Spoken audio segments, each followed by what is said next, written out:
తిరుపతి రాజకీయ వ్యవహారం రసవత్తరంగా మారుతుంది. బీఆర్ నాయుడికి కలవరం కలిగిస్తోంది.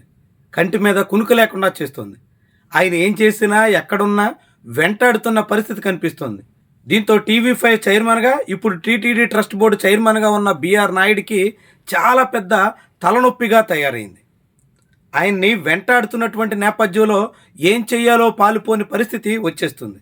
ఆయన ఎక్కడ అడుగుపెట్టినా అక్కడ వైఎస్ఆర్సీపీ శ్రేణులు వెంటాడే ప్రయత్నం చేస్తున్నారు. ఆయన్ని అడ్డుకునే ప్రయత్నంలో చాలా పెద్ద రచ్చ సాగింది. అది రాజకీయంగా దుమారంగా మారింది. రాష్ట్ర వ్యాప్తంగా వైఎస్ఆర్సీపీ ఆందోళనలకు పూనుకోవడానికి పురిగొల్పింది. ఇలాంటి తరుణంలో ఏకంగా ఫ్లైట్ ఎక్కి హైదరాబాద్ వెళ్ళిపోతుంటే ఫ్లైట్లో కూడా బీఆర్ నాయుడు ఏం చేస్తున్నారో ఎప్పటికప్పుడు ఫాలోఅప్ చేసే పరిస్థితి వచ్చేసింది. చివరికి ఆయన మొబైల్ ఫోన్లో ఏం చూస్తున్నారో కూడా బయటికి లీక్ అయ్యే పరిస్థితి వచ్చేసింది. దాంతో బీఆర్ నాయుడు ఇప్పుడు తలలు పట్టుకోవలసిన స్థితిలో కొట్టిమిట్టాడుతున్నారు. బీఆర్ నాయుడు అక్రమ సంబంధం వ్యవహారాలు బయటకు వచ్చిన తర్వాత తీవ్రంగా అబాసు పాలయ్యారు. రాజకీయంగా అనేక రకాల అవరోధాలు ఎదుర్కొంటున్నారు. రాజకీయంగానే కాకుండా ఇప్పుడు పాలనాపరమైనటువంటి వ్యవహారాల్లో కూడా ఆయనకి ఏమాత్రం మనశ్శాంతి కనిపించట్లేదు.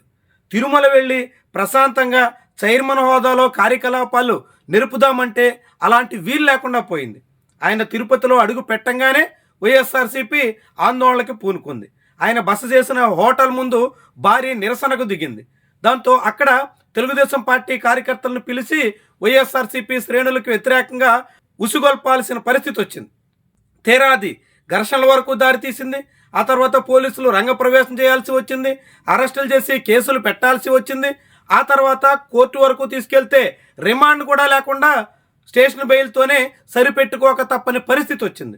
దీంతో వైఎస్ఆర్సీపీ శ్రేణులు మరింతగా రెచ్చిపోయి రాష్ట్ర వ్యాప్తంగా బీఆర్ నాయుడికి వ్యతిరేకంగా భారీ ఉద్యమానికి పూనుకోవాల్సిన స్థితి దాపురించింది. రాష్ట్రంలో అన్ని జిల్లా కేంద్రాల్లో కూడా బీఆర్ నాయుడు రాజీనామా చేయాలని, వైఎస్ఆర్సీపీ శ్రేణుల మీద పెట్టిన అక్రమ కేసులు తొలగించాలని నినాదాలతో హోరెత్తించిన పరిస్థితి కనిపించింది. ఇట్లా బీఆర్ నాయుడు వ్యవహారం చాలా పెద్ద స్థాయిలో దుమారం దిశగా సాగబోతున్నట్టుగా చెప్పాల్సి ఉంటుంది.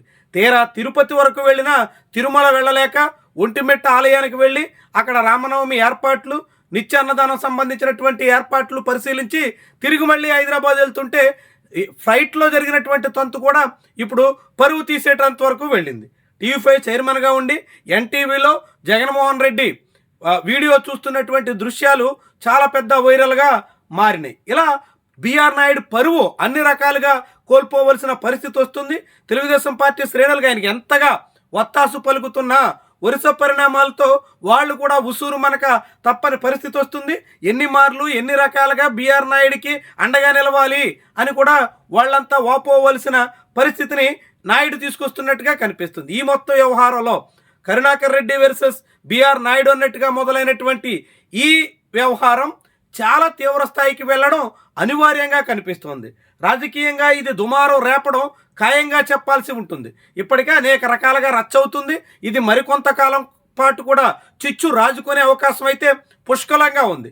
అదే సమయంలో బీఆర్ నాయుడికి మనశ్శాంతి లేకుండా కరుణాకర్ రెడ్డి వేస్తున్నటువంటి స్కెచ్తో తీవ్రంగా నాయుడు కలత చెందక తప్పని పరిస్థితి అయితే దాపురించింది. ఇలా తనని అన్నింటా వెంటాడుతున్నారు. ఆఖరికి కిచెన్లో హగ్ చేసుకుంటే వీడియో బయటకు వచ్చింది. ఫ్లైట్లో వీడియో చూస్తుంటే అది కూడా లీక్ అయ్యింది. ఇలా నాయుడు ఎక్కడున్నా, ఏం చేస్తున్నా, ఏం చూస్తున్నా కానీ బయటికి వెల్లడవుతున్నటువంటి తరుణంలో ఏం చెయ్యాలో పాల్పోయినటువంటి పరిస్థితిలో ఉన్నట్టుగా కనిపిస్తుంది. మొత్తంగా టీటీడీ ట్రస్ట్ బోర్డు చైర్మన్గా ఉన్న బీఆర్ నాయుడికి ఏ మాత్రం ప్రశాంతత లేకుండా అడుగడుగునా ఆయనకి అనేక రకాల అవరోధాలు కల్పించడమే కాకుండా పూర్తిగా అశాంతిని రాజేసే ప్రయత్నం నడుస్తున్నట్టుగా చెప్పాల్సి ఉంటుంది. మరి ఇలా ఎన్నాళ్ల పాటు బీఆర్ నాయుడు ఈ మొత్తం ఉక్కపోతని భరించగలుగుతారు?